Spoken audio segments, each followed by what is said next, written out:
Did the cheap knockoffs understand Mad Max better than Hollywood ever did? After the Road Warrior exploded, filmmakers around the world raided the wasteland like starving scavengers, stealing the leather, the engines, the deserts, the gangs, and sometimes the entire idea. Most were ridiculous, some were disasters, but a few were so shameless, so violent, and so strangely alive they became cult gold. And number 1 may be the most outrageous copy ever made. Number 12, Metal Storm, The Destruction of Jared Sin, 1983. Some movies do not just borrow from Mad Max, they sprint into the wasteland wearing someone else's leather jacket and hope nobody asks questions. Metal Storm. The Destruction of Jared Sin is one of those glorious cult oddities that feels less like a normal movie and more like a fever dream found inside an old video store. It throws together desert warriors, space rangers, cyborg sidekicks, crystal-powered villains, and a wasteland warlord with the confidence of a film that knows logic is not the main attraction. Charles Band's production was originally shot in 3D, which explains why objects, weapons, and vehicles often seem to leap toward the camera with shameless enthusiasm. The plot follows a heroic ranger hunting the sinister Jared Sin across a barren world filled with strange tribes and sci-fi danger. Is it polished? Not really. Is it subtle? Absolutely not. But that is exactly why it works. It captures the early 80s hunger for post-apocalyptic action and mixes it with comic book fantasy. Metal Storm may be more space western than pure road war movie, but its dusty chaos, strange villains, and cheap ambition make it impossible to ignore. Number 11, Endgame, 1983. This is what happens when Italian exploitation cinema looks at Mad Max, gladiator movies, psychic mutants, and dystopian game shows, then decides to use all of them at once. Endgame is not just a knockoff, it is a whole scrapyard of stolen ideas welded into something strangely addictive. Set in a ruined future where society has collapsed into violent spectacle, the film follows brutal survival contests, hunted mutants, and desperate fighters trying to stay alive in a world that treats human life like cheap entertainment. There is a grimy charm to the whole thing. The cities feel broken, the landscapes feel poisoned, and every character looks like they dressed themselves from whatever survived the apocalypse. Instead of the clean mythology of Mad Max, Endgame gives you messy chaos, telepathy, bloodsport, betrayal, and low-budget weirdness that somehow keeps pulling you forward. It feels dangerous because it never seems fully under control. That unpredictability is the appeal. You are not watching a masterpiece. You are watching a cult machine held together by rust, smoke, and nerve. For fans of bizarre wasteland cinema, Endgame earns its place because it turns imitation into pure survival trash entertainment. Number 10, Equalizer 2000, 1987. The title alone sounds like something forged in a desert bunker by a man who had watched The Road Warrior too many times. And honestly, that is part of the fun. Equalizer 2000 drops viewers into a toxic, lawless future where armed factions battle over power, survival, and control. Instead of polished world-building, it gives you dust, gunfire, angry warlords, rough settlements, and one of the most exaggerated custom weapons in low-budget action history. The story follows a lone fighter drawn into conflict against corrupt forces, and while it leans more toward gunfighter revenge than full vehicle war mayhem, the Mad Max fingerprints are everywhere. The wasteland is harsh, the villains are cartoonishly cruel, and the hero survives because he is tougher than the world trying to break him. Directed by Cirio H. Santiago, the film carries that unmistakable exploitation energy, fast, rough, shameless, and built for late-night cult audiences. It does not pretend to be elegant. It wants impact. It wants noise. It wants viewers to remember the weapon, the attitude, and the desert madness. Equalizer 2000 may be ridiculous, but it is never boring, and that matters. Number 9, Striker, 1983. The wasteland in Striker does not feel like a future. It feels like punishment. This is one of those post-apocalyptic movies where everything looks burnt, thirsty, and angry, as if civilization did not collapse quietly but got dragged into the desert and left to rot. Directed by Cirio H. Santiago, The film takes the classic Mad Max ingredients and pushes them through pure exploitation energy. Desperate survivors, violent gangs, scarce resources, battered vehicles, and a mysterious lone fighter who walks into chaos like he has already lost everything worth fearing. The plot revolves around water, the most basic human need turned into the most dangerous form of power. That simple idea gives the movie its bite. Whoever controls water controls life, loyalty, and fear. The villains are rough, loud, and cruel, while the action has that dusty VHS charm where every chase feels one bad stunt away from disaster. Stryker is not refined cinema, but it understands the appeal of the genre perfectly.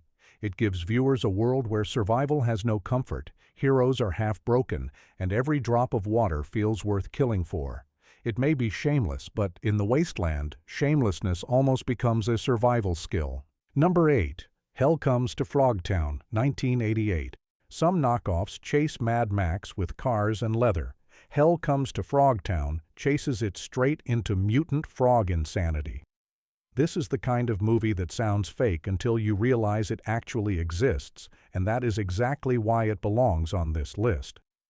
Rowdy Roddy Piper plays Sam Hell, a rugged survivor in a ruined future where fertility has become a national crisis. Instead of just fighting gangs for fuel or water, he is forced by armed wasteland nurses to rescue fertile women from a colony of humanoid frogs. That premise is absurd, but the movie knows it. It plays like a bizarre post-apocalyptic parody where action, comedy, creature feature weirdness, and low-budget sci-fi all crash into each other.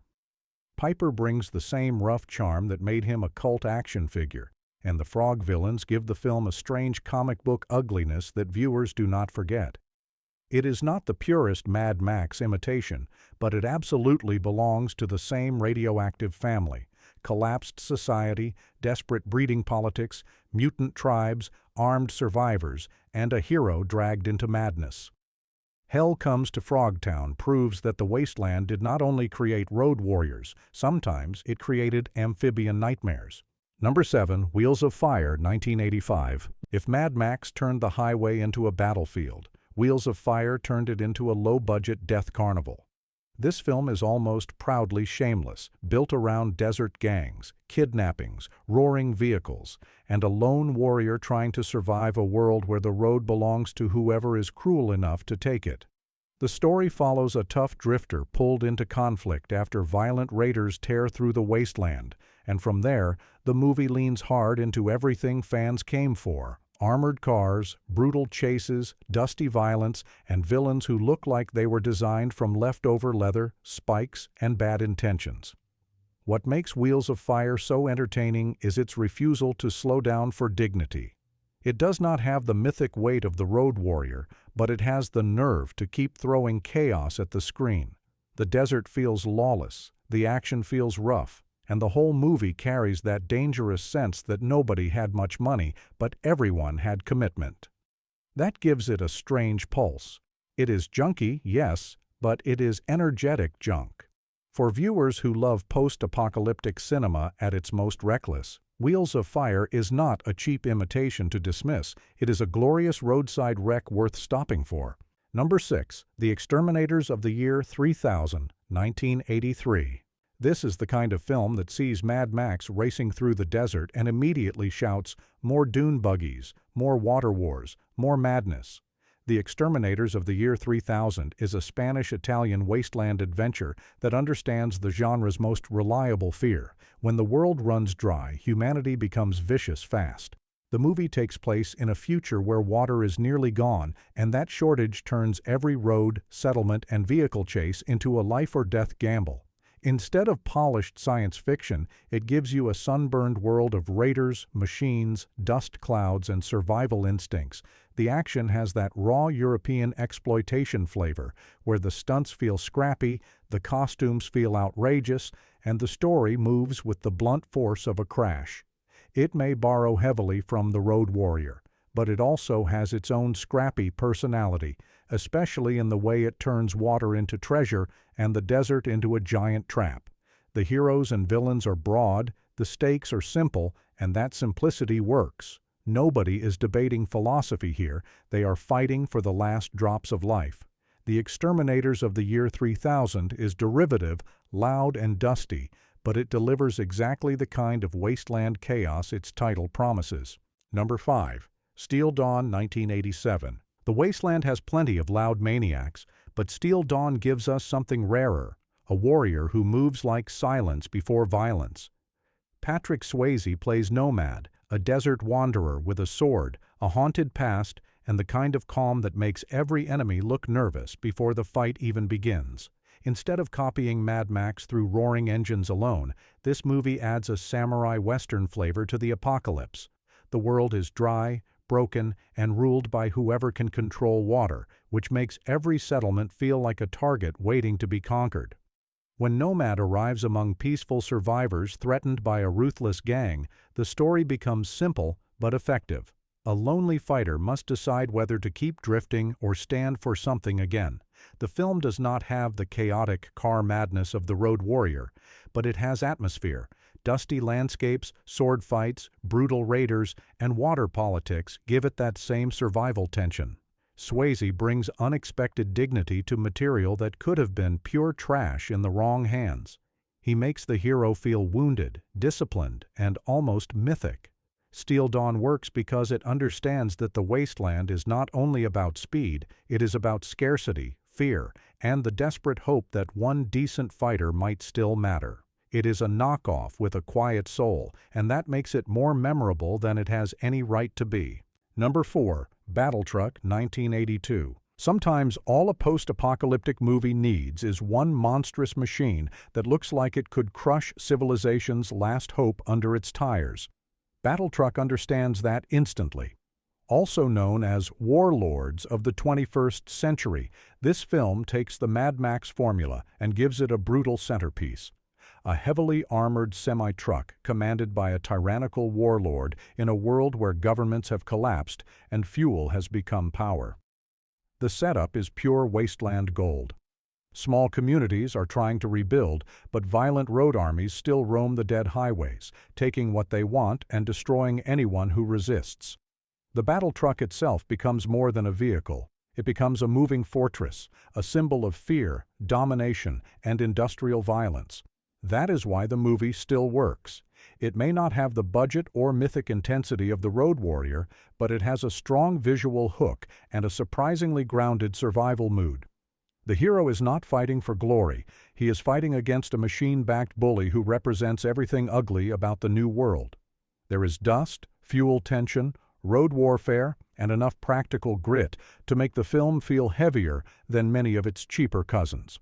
Battletruck is not just a rip-off. It is one of the smarter Wasteland clones because it knows exactly what image viewers will remember after the credits. That giant truck rolling toward them like the apocalypse never ended. Number 3, 1990, The Bronx Warriors, 1982. This movie does not simply steal from Mad Max. It breaks into several cult classics at once and escapes wearing all their jackets. 1990. The Bronx Warriors is Italian exploitation at its most shameless and strangely irresistible. Directed by Enzo G. Castellari, it imagines the Bronx as a lawless zone abandoned by authority, where rival street armies, bikers, and outcasts battle for territory in a ruined urban jungle. Instead of desert highways, the wasteland is concrete, graffiti, fire barrels, and empty streets that look like society walked away and left the gangs to invent their own kingdoms.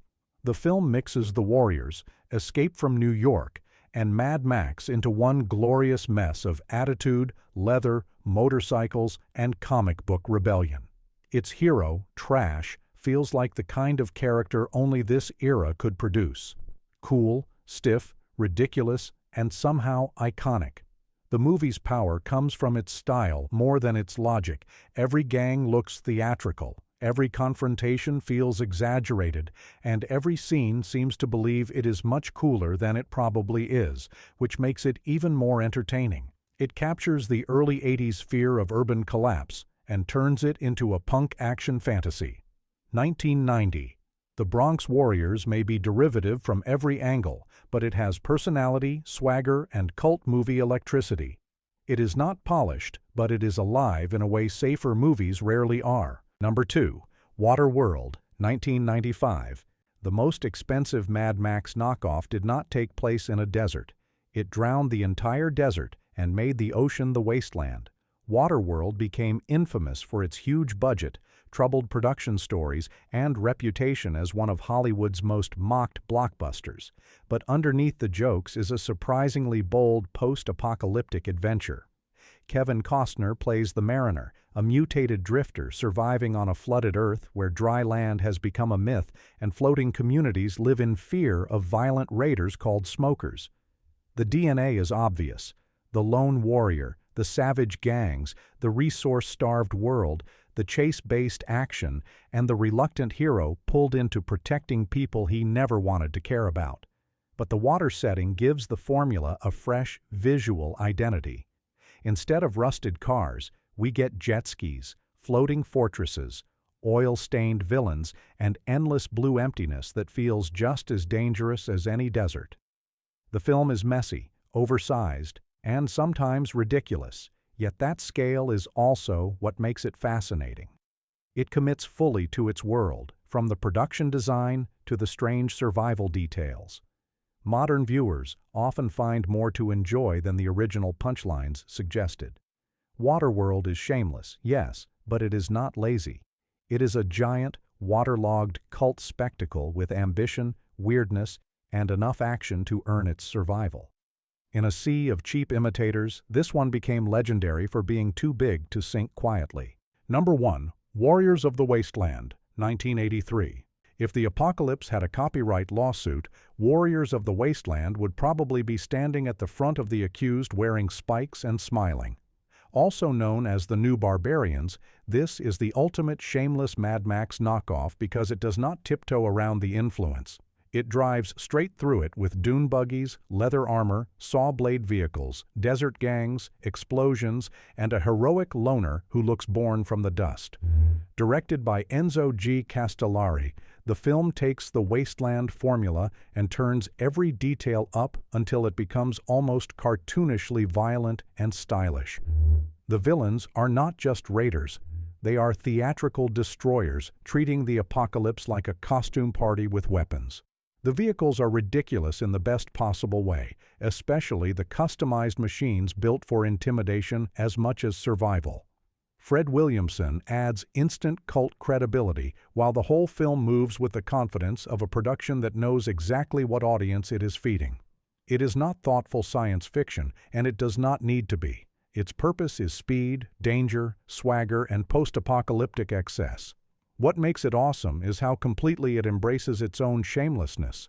There is no embarrassment here, only dust, metal, and attitude. Warriors of the Wasteland deserves the top spot because it is not just inspired by Mad Max. It is the purest, loudest, most entertaining echo of that entire exploitation wave. So maybe these movies were shameless copycats, but in the Wasteland, shameless sometimes means unforgettable. They stole the dust, the leather, the engines, and the madness, then turned imitation into cult entertainment. Some are ridiculous, some are messy, but none are boring. And maybe that is why these knockoffs still survive long after the road went quiet.